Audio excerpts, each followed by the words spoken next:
Olá, meninos. Vamos para mais uma videoaula. Hoje o assunto é plano inclinado e elevadores, tá? Conteúdo do primeiro ano do ensino médio. Bom, o que é um plano inclinado? Se a gente observar os desenhos aqui embaixo, vai ser mais fácil. Então, vamos supor, você tem essa caixa para levar para o segundo andar. Se você for usar a força, o trabalho braçal, você vai gastar muita energia, ou seja, vai ter que gastar muito esforço para tirar essa caixa e levar ela lá para o segundo andar. Tá. Agora, e se a gente fizesse uma rampa ligando os dois andares de maneira que você possa empurrar a caixa? Será que você vai ter o mesmo trabalho? Será que você vai ter o mesmo esforço físico? Será que você vai gastar a mesma energia? Não.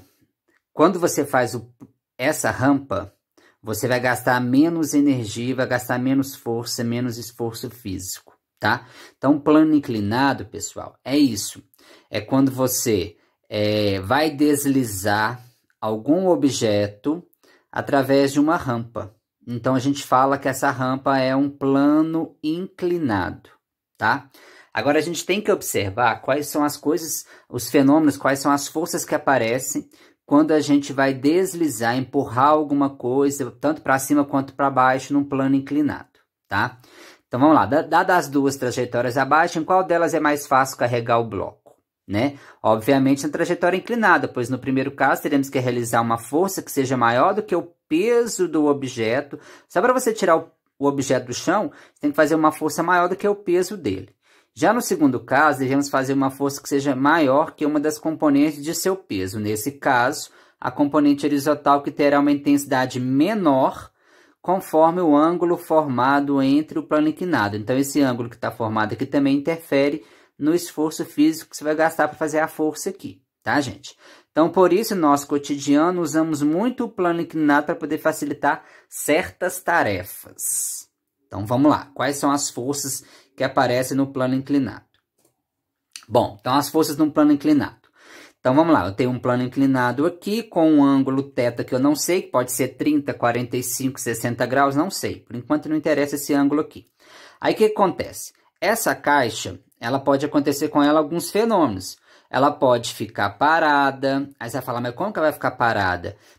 Bom, ela pode ter uma corda, uma tração aqui segurando, amarrando ela. Pode ter uma força de atrito entre a caixa e o plano que vai segurar ela, fazer ela ficar parada. Então, nós temos a possibilidade da caixa ficar parada. Nós temos a possibilidade dessa caixa descer com velocidade constante, tá? Sem ter aceleração. E nós temos a possibilidade da caixa descer com aceleração, ter um movimento acelerado. Então, nós temos três possibilidades no plano inclinado. Ou a caixa, o bloco, o corpo fica parado, ou ele movimenta com velocidade constante, ou ele movimenta com aceleração, que é um movimento acelerado, tá? Movimento variado. Então, vamos lá. Quais são as forças que aparecem? Primeiramente, nós temos que desenhar a força-peso da caixa. Aqui, ó. O vetor da força-peso. Sempre para baixo, apontando para o centro da Terra, centro de massa. E outra coisa, gente. Puxar o vetor sempre do centro de gravidade do corpo, ou seja, do meio dele para baixo. Então, nós temos a força-peso puxando o corpo para baixo. Só que ela não é responsável por fazer o bloco descer. A força que faz o bloco descer é uma das componentes da força-peso. Aí você vai falar assim, o que é componente? É uma derivação, ou seja, através da força-peso vai surgir duas novas outras forças, ó. Px e Py. Por que Px e Py? Porque Px é a componente da força-peso no eixo do x. Se a gente jogar o plano cartesiano aqui, ó, você vai ter que essa força Px, ela fica no eixo do x. Então, ela é chamada de componente da força-peso no eixo do x, Px. E essa força aqui, como é que ela chama? Py, que é a componente da força-peso no eixo do y. Traduzindo, colocando números para ficar mais fácil. Vamos supor que a força-peso seja de 100 newtons. Então, quer dizer que desses 100 newtons, uma parte desses 100 newtons está na força no Px, no eixo do Px. Pode ser 50 e 50 na Py? Pode ser. Pode ser 80 na Px e 20 na Py? Pode. Pode passar um pouquinho do 100? Pode por causa do ângulo que está aqui. A gente trabalha com ângulos e os valores dos ângulos decimais nem sempre são iguais, exatos. Então, como é número decimal, pode passar um pouquinho do 100, pode faltar um pouquinho do 100, tá? Então, o PY e PX são as componentes, é a decomposição vetorial da força-peso, tanto no eixo do Y quanto no eixo do X. Tá. Quando a gente faz a decomposição da força-peso no eixo do X e no eixo do Y, esse ângulo que está aqui, essa abertura aqui entre esses dois vetores, essas forças, é o mesmo que está aqui, gente. Sempre o ângulo do plano inclinado vai ser sempre igual a esse formado entre o P e o PY, tá? Aí o que acontece? Se a gente fechar aqui um triângulo retângulo, nós vamos poder usar a relação trigonométrica seno e cosseno, tá? Porque a gente vai ter um triângulo retângulo aqui. Este lado aqui, pessoal, ele é igual ao de lá de cima. Então, eu posso falar que PX também está aqui, ó, tá? Então, esse lado é o PY, esse lado é o PX e esse lado do triângulo retângulo é o P, tá? Bom, aí, como o PX está oposto ao ângulo, ao lado do ângulo aqui, ó, oposto, então eu tenho que usar o seno, porque seno que usa o lado oposto ao ângulo. Então, ou seja, para a gente calcular o PX, o valor do PX, eu vou ter que usar o seno. Para a gente calcular o valor do PY, como o PY é o cateto adjacente aqui, ó, esse lado do triângulo, então eu tenho que usar a relação trigonométrica cosseno, tá? Então vejamos como é que a gente vai calcular o PX e o PY. Então vamos lá. Como que eu vou calcular o PY? Então o PY vai ser a força-peso do bloco vezes o cosseno do ângulo que tiver no plano inclinado. Pode ser 30 graus, 60, 45, não sei. Pode aparecer qualquer ângulo, tá? Aí no lugar do P a gente coloca M vezes G. Então PY é igual a M vezes G vezes cosseno do ângulo. Ou PY é igual a P vezes cosseno do ângulo. Você que sabe. Bom, não sei se você reparou, mas a normal vai ser sempre igual ao peso. Porque olha aqui, gente. A normal vai ser sempre igual ao PY. Lembra que eu falei que quando a gente tem um corpo numa superfície plana, a força-peso e a força normal vão ser sempre iguais. Mas como você tem um plano inclinado, a força-peso e a força normal, elas nunca vão ser iguais, ó, porque as direções dos vetores é diferente. Então, ou seja, a normal tem que ser igual a PY, porque os vetores têm a mesma direção, que é vertical, tá? Sentido para baixo, então é como se um anulasse o outro. Então, eu posso afirmar que eles são iguais. Então, sempre a normal vai ser igual a PY no plano inclinado, tá? Sempre PY você vai calcular fazendo P vezes o cosseno do ângulo. E o PX, como é que a gente vai fazer o PX? PX vai ser o peso do bloco vezes o seno do ângulo do plano inclinado, tá? Daí, se o bloco estiver descendo com a aceleração, como é que a gente calcula a aceleração do bloco durante a descida? Bom, então quem puxa o bloco para descer, a rampa, é o PX. Então, na hora que você jogar na força resultante igual a massa vezes a aceleração da segunda lei de Newton, no lugar da força resultante, vai colocar quem? Ó, PX. E como calcula PX? É P vezes seno do ângulo, ou M vezes G vezes seno do ângulo. Então, no lugar do PX, eu coloquei MG seno do ângulo, tá? Vezes a massa, vezes a aceleração com que o bloco está descendo. Cortei as massas, sobrou. A igual a G vezes seno do ângulo do plano inclinado. Então, é assim que a gente calcula a aceleração, caso o bloco esteja descendo acelerado, tá, gente? Bom, vamos para algum exemplo aqui para a gente poder entender mais fácil. Ó, um bloco de massa 10 kg está preso por uma corda lá em cima num plano inclinado que forma um ângulo de 30 graus com a superfície horizontal. Aí ele pergunta, ó, que força deve ser aplicada ao bloco para que ele desça com velocidade constante? Essa informação é importantíssima. Se ele desce com velocidade constante, é porque a força resultante tem que dar zero. Lembra da primeira lei de Newton, da primeira lei de Newton? A gente falou que quando o corpo está parado ou quando está em movimento retilíneo uniforme, a força resultante sempre é igual a zero. Então, para ser igual a zero, eu vou ter que esse equilíbrio de forças, ó. A normal com a PY vão ser sempre iguais. E a PX, que faria o bloco descer, tem que ser igual à força de tração que está segurando o bloco, tá? Então, caso esse aqui arrebente, ele vai descer com velocidade constante. Para ele descer com velocidade constante, quanto que vale a força PX? É essa a pergunta do exercício. Então, PX a gente já sabe como é que calcula. É P vezes seno. Seno de quanto? De 30 graus, que é o ângulo do plano inclinado. Quanto que vale o peso do bloco? Se ele tem massa de 10, ele tem peso de 100. É só multiplicar por 10 pela gravidade. E o seno de 30, ele te deu aqui, ó, 0,5. Então, 100 vezes 0,5, 50 newtons vai ser a força que vai fazer o bloco descer aqui com velocidade constante, letra C. Ok, meninos? Bora. Agora o 2. O 2 fala assim, um bloco cujo peso é igual a 180 newtons desce com velocidade constante. De novo, informação importantíssima, tá? O ângulo formado aqui vale 30 graus, conforme a figura, qual o módulo da força de atrito? Então, aqui agora a gente tem a força de atrito. Enquanto o bloco está descendo, vai ter uma força de atrito atrapalhando. Então, olha o desenho, pessoal. Eu tenho aqui a força PX puxando o bloco para baixo, mas eu tenho a FAT atrapalhando. Mas como ele está com velocidade constante, ele falou no enunciado do exercício, eu posso afirmar que a força restante é igual a zero. Então, para ser igual a zero, a normal anula o PY, e PX tem que anular a FAT, então, ou seja, elas têm que ser iguais. Então, FAT vai ser igual. Como é que calcula PX? P vezes seno de 30. No caso aqui é 30. Ó. Quanto que vale o peso do bloco? 180. Cuidado, não vai multiplicar por 10, não. Aqui não te deu massa, aqui não é quilo. Se fosse quilo, tinha que multiplicar por 10. Mas como já está em newtons, já é o peso. Então, é 180. Vezes seno de 30 equivale 0,5. Na tabelinha trigonométrica já aprendeu matemática isso. 180 vezes 0,5 vai dar 90 newtons, tá? Então, a força de atrito que segura o bloco aqui, enquanto ele vai deslizando, é de 90 newtons. Vamos para o número 5 agora. Ele fala assim, um bloco de pedra de 10 por 20 e 30, te deu essa informação para nada, a gente não vai usar isso. Ele pesa 300 newtons e encontra-se apoiada em repouso. De novo, aqui é uma informação importante. Se ele está em repouso, é porque a força resultante do sistema tem que dar zero. Então, se eu for desenhar as forças que está atuando, vamos lá, ó. A força peso para baixo, PY, PX, normal. Aí, como ele está falando aqui, ó, a força de atrito, então você sabe que tem força de atrito, tem que desenhar ela. Como está em repouso, a força restante é igual a zero, então eu posso afirmar que FAT é igual a PX. Posso afirmar isso?